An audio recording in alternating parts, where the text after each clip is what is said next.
odio la mia voce.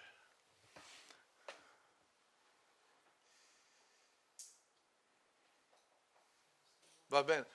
Allora, quello che sto cercando di fare è riportare smart growth a quelli che sono gli aspetti di equity planning. Quindi, smart growth, vediamo un caso studio della regione intorno alla baia di San Francisco. Quindi lo Stato della California si crede a livello mondiale di essere un'organizzazione dove si sta facendo il più possibile per climate change, cominciando con Schwarzenegger e continuando con il governatore Pat Brown. E mio figlio lavora per questo grande grattacielo a Sacramento che contiene tutti i tecnici, urbanisti, si chiama Air Resource Control Agency. Air Resource Control Agency. Allora ci sono diverse different outcomes which are possible when you're trying to concentrate population in particular areas which are possible to have mass transit utilized. Okay.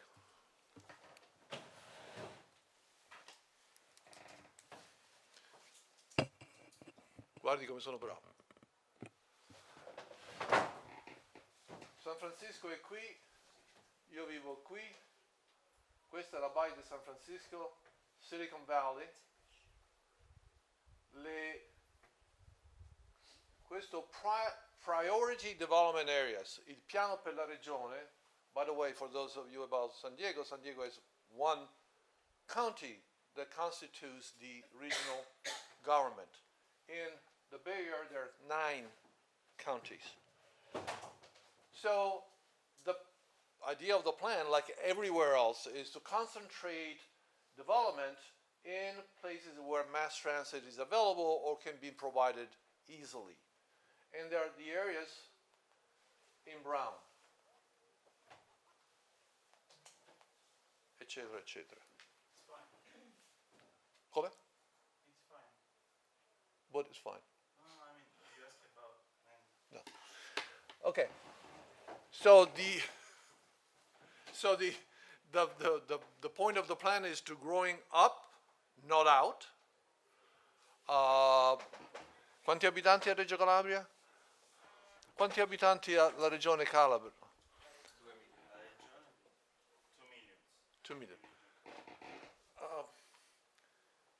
La regione, in che anno siamo? In 15 anni si suppone che cresca di 2 milioni.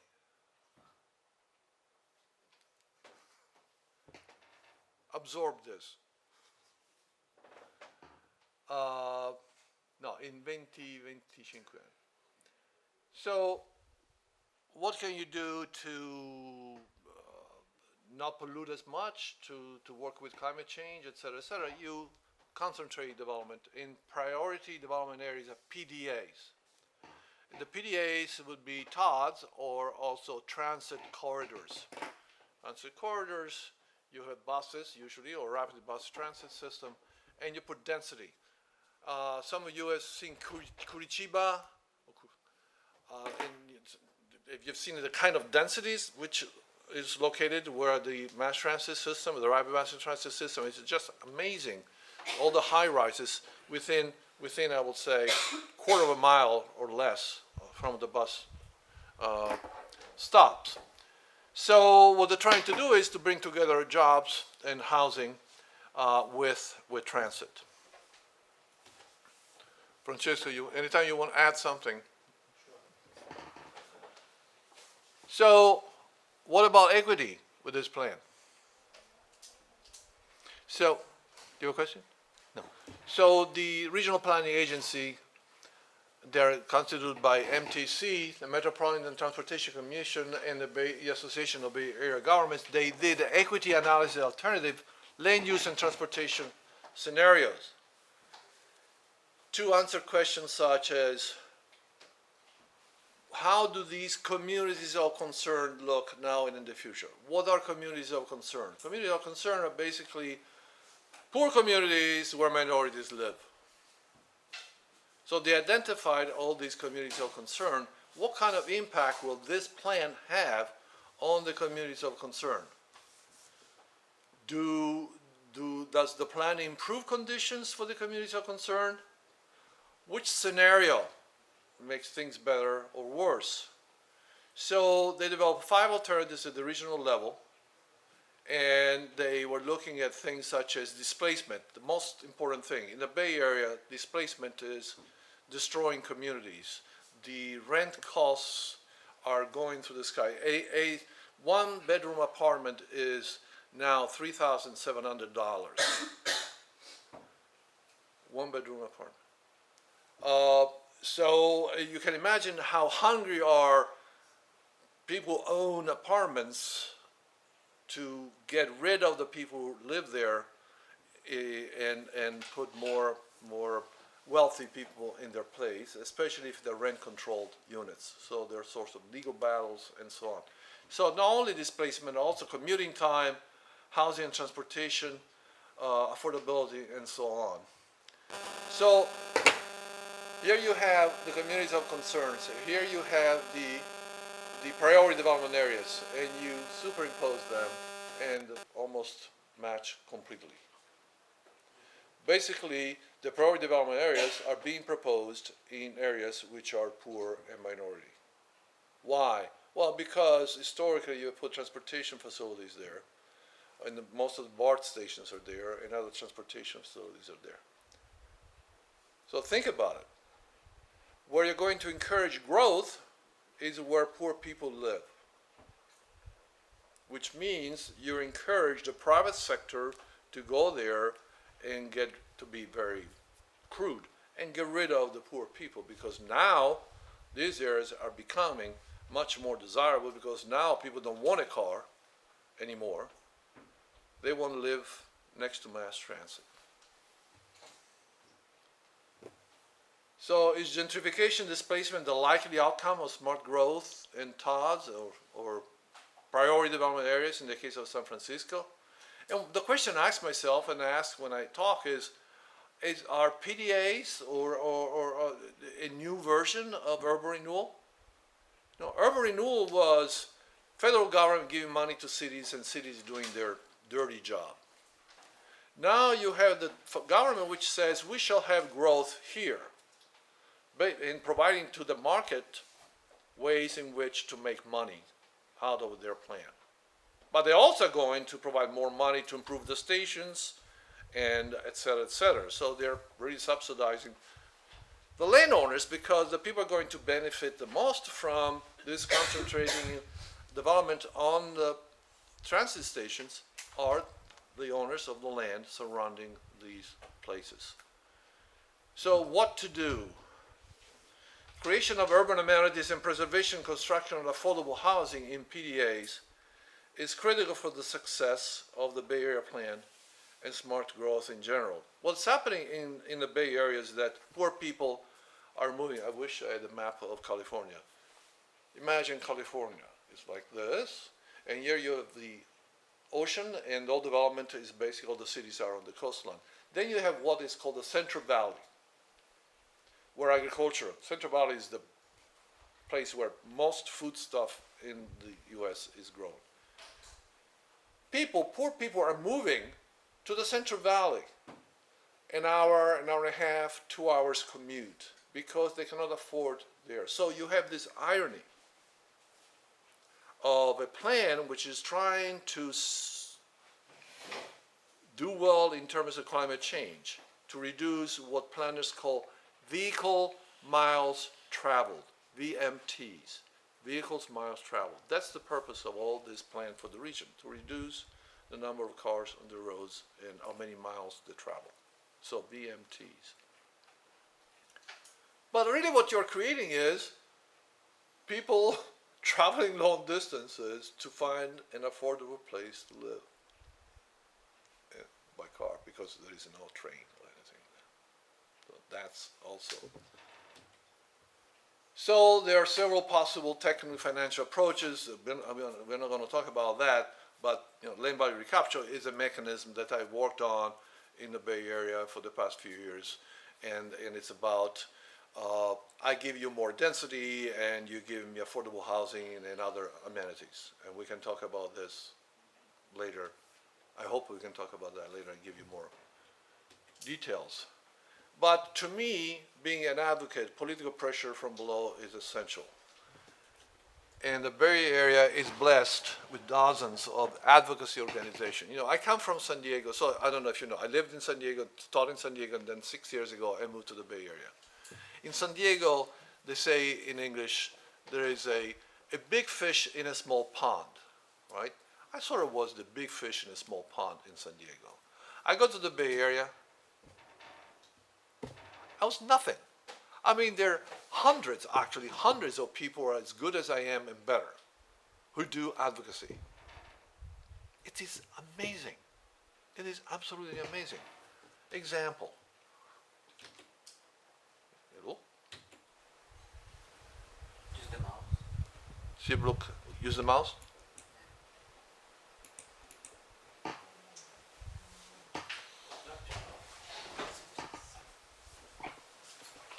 Successiva. Here we go. Potete leggere? So, public advocates. I worked with them. The guy all the way to the left, his name is Richard. I love his last name. Marcantonio. Non avevo mai sentito un nome Marcantonio in Italia. E penso, ma sei romano? Vieni dall'antica Roma. And also the guy on the other side. They're mostly lawyers. They do advocacy, and when advocacy is not working and there is a way to take the MTA, the Metropolitan Transportation Commission, or to court, they will do so. And what I've learned in my experience, in my work, is that nothing works better than a threat of a lawsuit. And then, if the threat doesn't work, then you go to court. So, this is a non-profit organization. This is not a law firm that is there to make money. This is a non-profit. Are you reading their mission and all that? Do they sound radical to you? It's a non-profit challenges the systemic causes of poverty and racial discrimination by strengthening community voices in public policy and achieving tangible legal victories. They're fantastic. They're community organizers on top. They have organized an organization called 6 Wins, exactly about how to change the plan to make it better for disadvantaged communities. Yeah. Anytime those kind of advocates push through any nested interest for lobbies, I mean, has any time happened that, I don't know, any advocate like that in reality push the objectives and the aims of very well paid and very well knowledge and education. Sometimes you have people who call themselves the coalition of affordable housing, and they are really real estate people. So yeah, that happens. But then, it comes out, and you tell everybody who they are. It becomes clear when they start talking about creating more for the developers. But it happens, and they use names which are very misleading.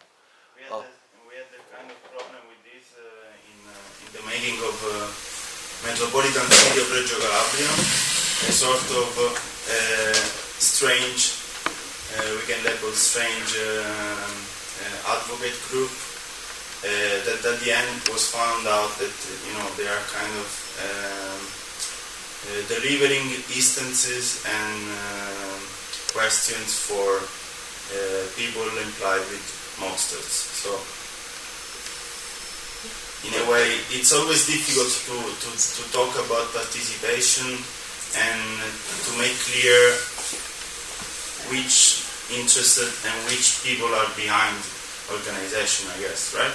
I'm sure it is the case, especially when you have a new program like Metropolitan Radio, where you have a new system in which new people come together and you don't know who is who. But here, if you look somewhere, it says we've been around for 47 years or whatever. So you know exactly who they are. Everybody knows they are. Everybody trusts them. But in general, it can happen that you will have some people with the issue of now there's going to be on the ballot about making marijuana legal. You know, you might have groups who might say the Coalition for Health and Well-being, you know?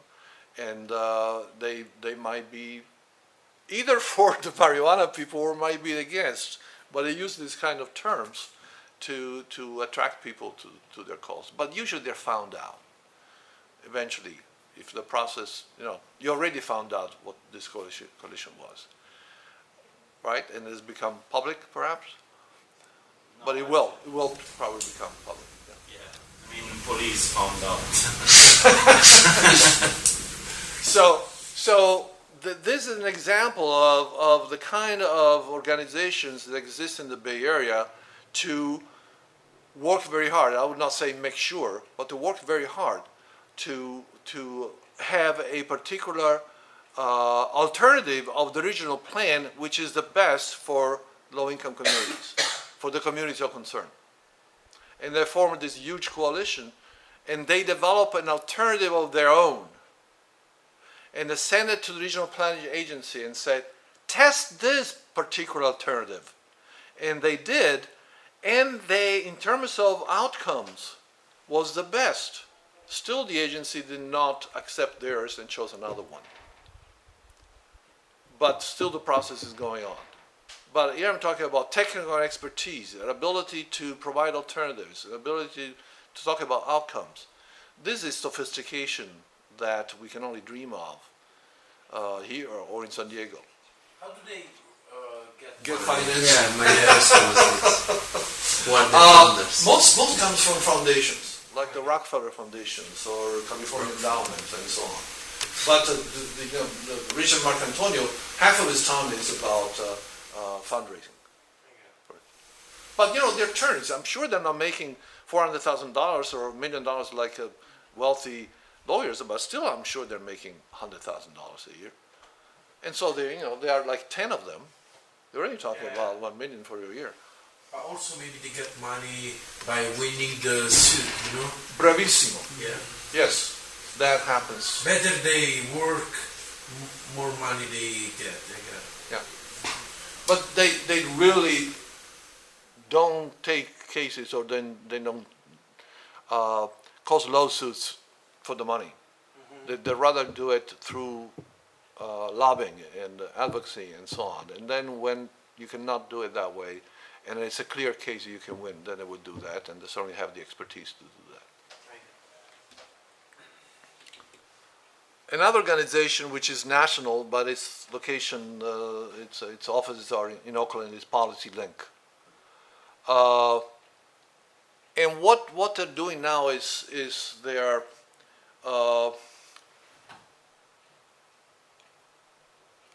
trying to demonstrate, and Lena, this is very interesting for the discussion we were having 10 minutes ago. They're trying to demonstrate that the best way to grow economically is to be equitable. And they're working with below here, they're working with the University of Southern California, and the professor there is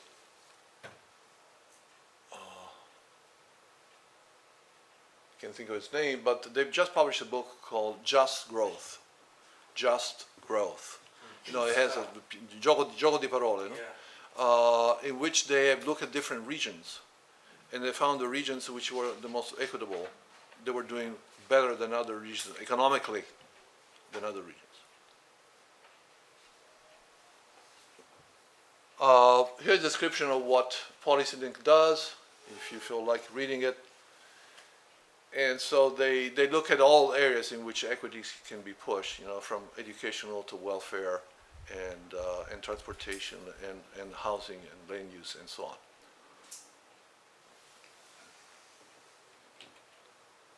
Here are just some covers of reports.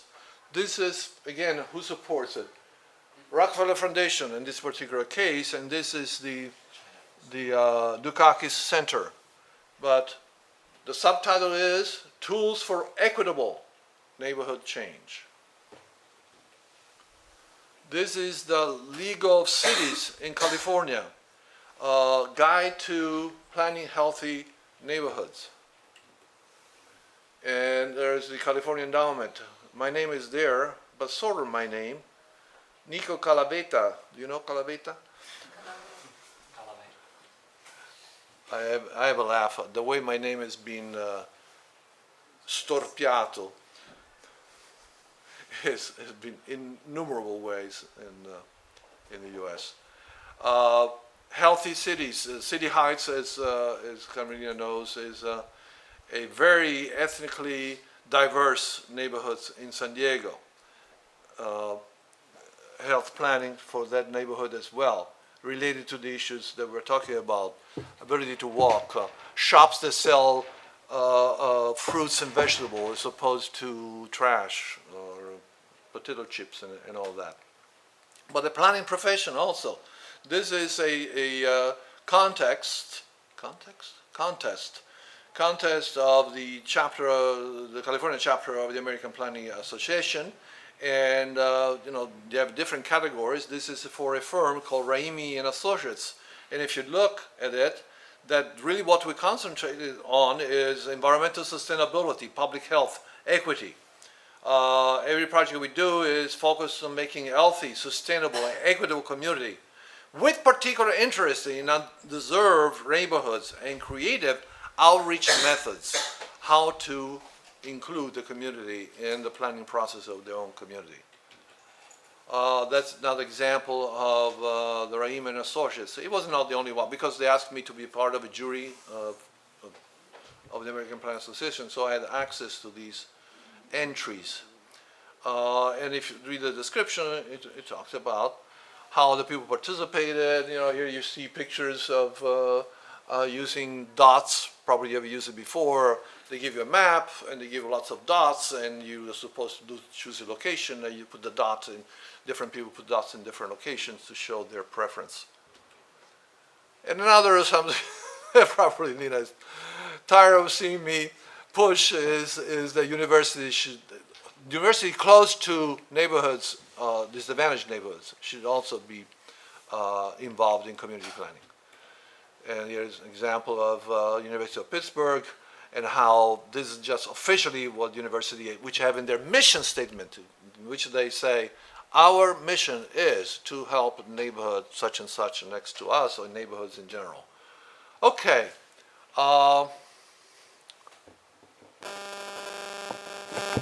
Do you remember the ladder? Does anybody remember the ladder? I'll give a prize. I'll buy lunch to the person remember the name of the person whose ladder this was. Sorry? Sherry Armstein. What do you want for lunch? Okay, great. But you looked at your notes, didn't you? Okay. It's written, so in the email. he cheated. So, who has good eyesight, right? That's also the point. Okay, so the paper had, so this article has been written, was published 3 years ago, and by two activist scholars, and I know well. And so there was an interesting article. I saw the reference, and I went to the library of UC Berkeley to make copies of it. So they talk about the impact of the paper. They talk about how it certainly is utilized in all theory planning classes in the United States. How hundreds of articles came out at the time and also afterwards, people in other disciplines like psychology, they've used that as well. And, but then they also talk about how things have changed a lot from the time this was written. For example, in 1969, only about 7 or 8 black people were elected to political offices. Now there are 9,000. So that's just as an example of how things have changed. Presumably, the blacks will represent people in their community, so there's the kind of representation. I'll go back to change with the last dot. Strengths and limitations of the latter.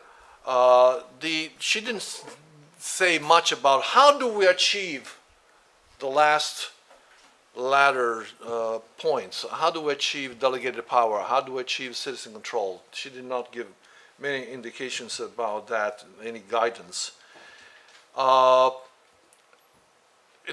Again, I'm giving a very, very, very short summary of the paper, and you have there where you can find it, hopefully online.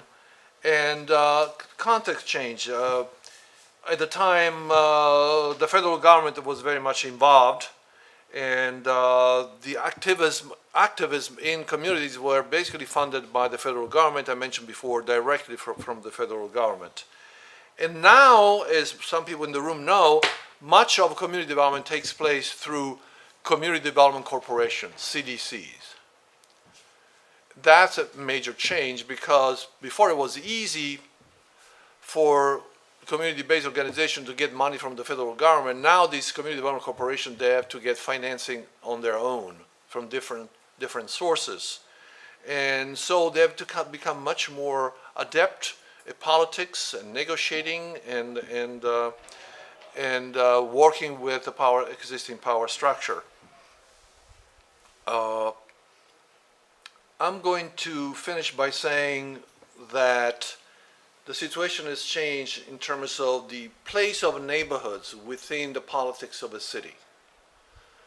In the 1960s, neighborhoods were basically abandoned by the city structure. It was believed very strongly that in order for a city to do well, it had to grow economically. And given the limited amount of resources, the resources should go to mechanism to invite or have companies expand in your city. You wanted to foster economic growth in the city.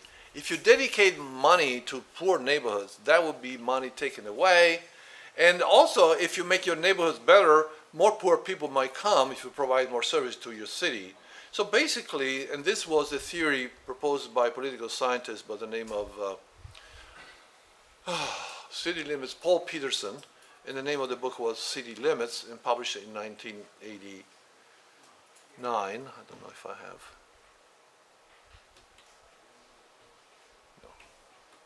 No.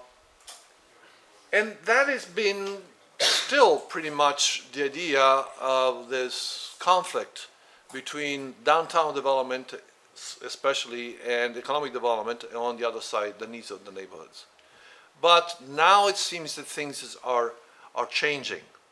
There has been a shift from this coalition of business and politicians and more diffuse distribution of power in cities, in which neighborhoods are acquiring some power. Let me give you an example of a particular mechanism that is being used, which was in an article in Urbanistica, the last number of Urbanistica. I had an article there. Has anyone seen Urbanistica? No. There are development agreements. Let's assume that a developer wants to build a high-rise here in downtown San Diego, and there is opposition to it. City council is not sure that it's an appropriate thing to do. Then you have a coalition of advocates who start talking with the developer. And they say, we will give you support politically. We'll go in front of city council and say, we support your project if you give us this, and that.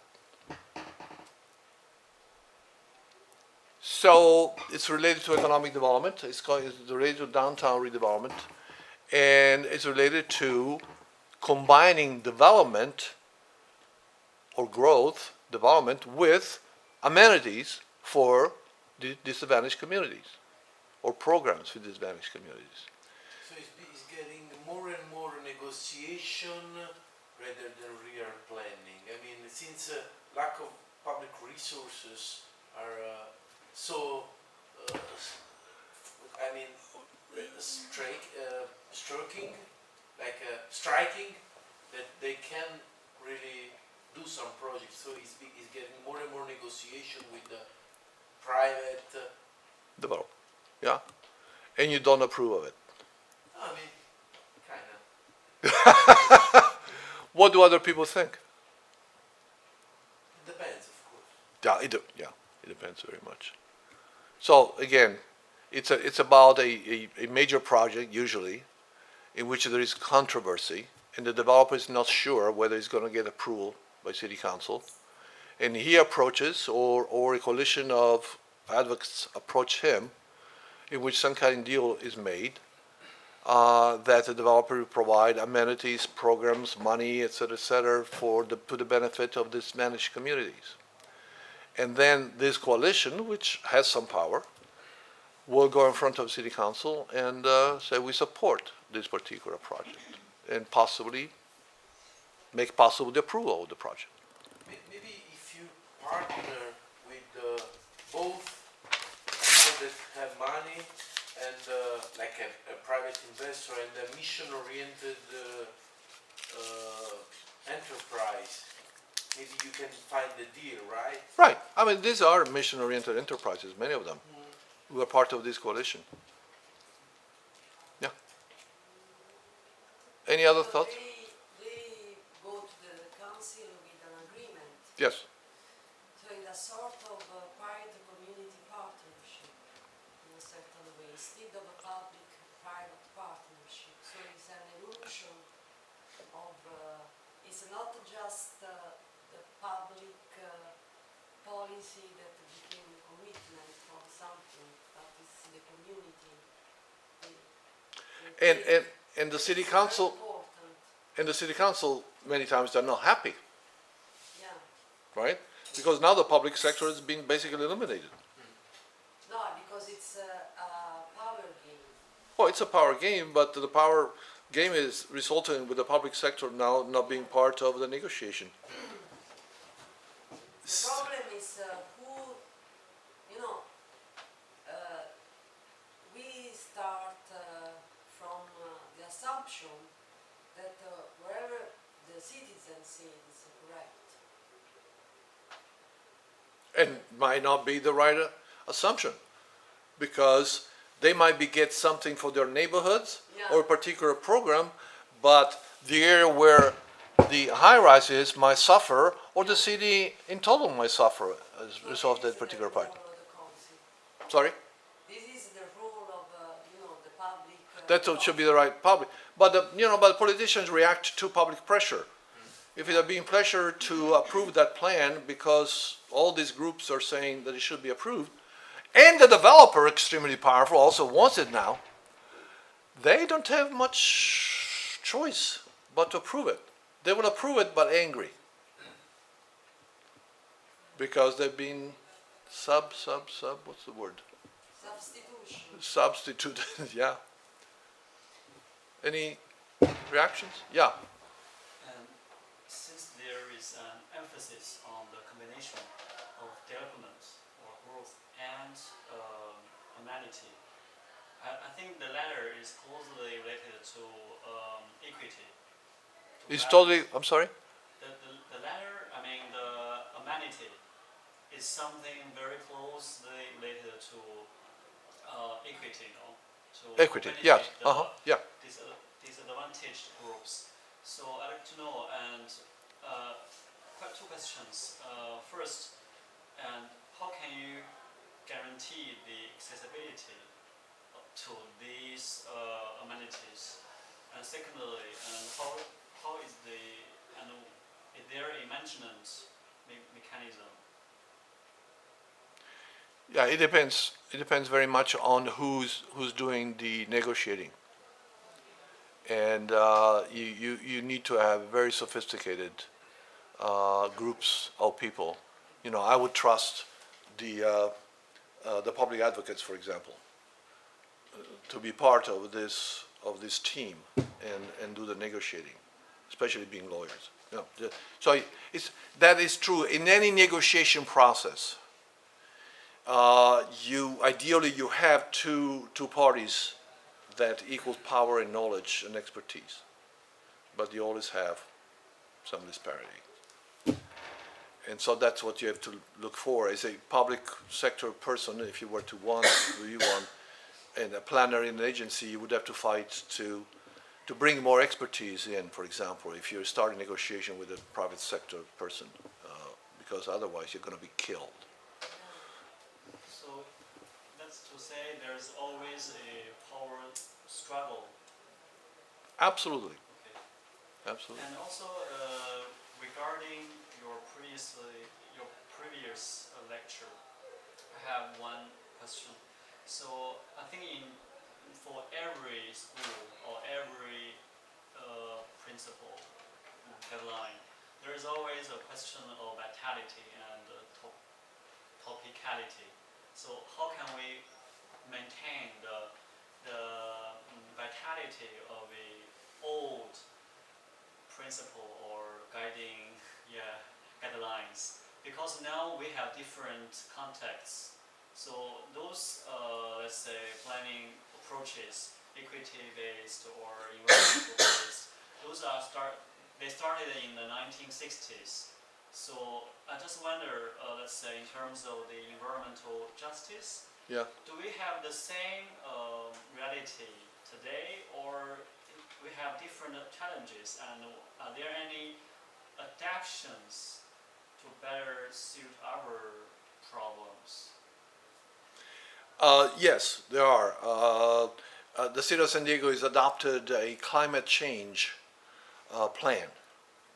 And the Environmental Health Coalition, which is in San Diego, and one of the better ones in the country, was very much the major force behind that, because they saw climate change as something which would affect disproportionately low-income communities. So you go from the dumping of a chemical next to your house to a much larger, almost global kind of effort. So I think it's a wonderful question, and the answer is yes. These organizations, they're usually very good if they have survived for a long time. They know how to adapt to changing circumstances. And equity is actually much more vital now. Equity planning, especially because of so much discussion in the US and in Europe about how the incomes are becoming more and more disparate, and the rich are getting richer and the middle class is disappearing and so on. So that is seen, and especially because of Bernie Sanders' campaign, I should say, in the US. That issue is becoming more and more present, and probably it's the overall issue, the most important issue, I would say, in the U.S. elections, at least in the Democratic Party side. The Republicans, we don't know what Trump wants, except kick out all people who are not white. I don't know. So one last slide. Just this comes from the article about the ladder, and I'm putting that there for you students in terms of when you do research, that you do need case studies in order to understand how things work, where and how. That's really the way I do research. That's my goal. How do things work, where and how? Which might involve historic analysis, it might involve comparative analysis, and certainly doing interviews and analyzing and so on. So that's one. And also for this particular specific point, which is to organize communities, how do people in the community, with all their differences, participate or not participate? My experience in reading, now finally I'm starting to read that it is very difficult to have people participate in communities where people are poor, where people have been affected greatly by poverty, where children especially, I was reading an article about how difficult it is to teach in public schools in the US, where most of the children, 51% of the children are from poor background. They are stressed. They've been stressed all their lives, which affects their cognitive abilities and all that. How do you account for all these differences when you try to participate? You know, that picture of my process in that community, the people there were participating, they were mostly middle class or lower middle class people. The real poor were not there. Where was their interest being represented? But to have their interest represented, you really have to go through a long process of education and lessening their fears. These people come to these meetings with fear. It's extremely difficult to do real public participation in low-income or very low-income communities. I would say it's almost impossible. I hate to end it with that kind of negative note, but you know, if you're going to work these kind of things in the future, of course the American context is different than the Italian one. It's much more harsh, I think. There is so much segregation in some neighborhoods, and especially in Chicago, and most cities are so segregated that there is no hope there. And inclusionary housing is a mechanism not only to produce affordable housing, but also to create more integration among people. And with that, I think it's time for lunch. But we're late, aren't we? It's going to be a long line. 1:30, that's the worst time.